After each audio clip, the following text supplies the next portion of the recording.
Have you ever wanted to see a jet engine up close?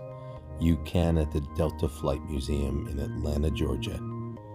This is a DC-8 engine. It's a Pratt Whitney JT8 engine. It was a very popular engine in the 1960s and 1970s, and you can see it at the Delta Flight Museum, Atlanta International Airport.